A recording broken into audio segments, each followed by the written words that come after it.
حجم إنفاق النصر في هذه الأربع فترات يتراوح ما بين 260 مليون إلى 280 مليون يورو، وهذا رقم يعني لو حسبناها بالريال يتراوح ما بين 900 مليون إلى مليار ريال، وممكن يتعدى هذا الرقم. هل هذه فعلا لم يدعم النصر فيها؟ وأنا تكلمت تحديدا في هذه الأربع فترات اللي كان فيها كريستيانو رونالدو على الأقل له رأي داخل البيت النصراوي في التعاقد مع المدربين أو التعاقد مع اللاعبين. وعلى فكرة هذا ما هو سر أبدا.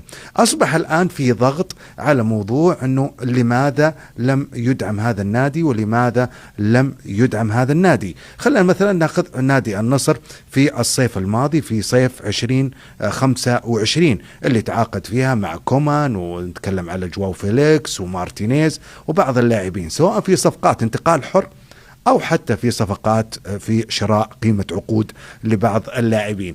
أصبح الآن في كل فترة لابد أن يكون في ضغط من النجوم الكبار على الأندية، وبالتالي على مشروع استقطاب اللاعبين.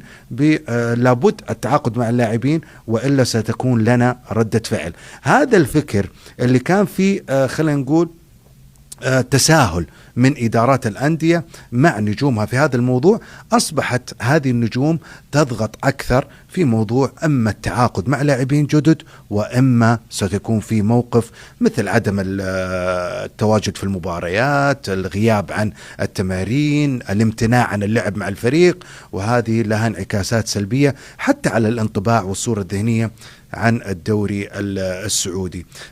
هذه على فكرة اللي قاعد يصير الآن مع نادي النصر، على الرغم من هذا الحجم الانفاق الكبير اللي زي ما قلنا يتراوح في آخر فترة انتقالات ما بين 260 إلى 280 مليون يورو.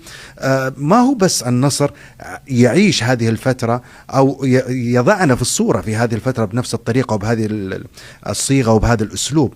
شفنا مثلا فترات ماضية، كان الصيف الماضي كان نادي الهلال قبل لا يروح لكأس العالم للأندية كان في زعل كبير أنه الهلال هل دعم قبل ما يلعب في المونديال العالمي أم لم يدعم، هل فعلا كان في مبلغ مخصص للنادي وسحب هذا المبلغ أم لا. كانت أحاديث كثيرة في موضوع التعاقد مع لاعبين.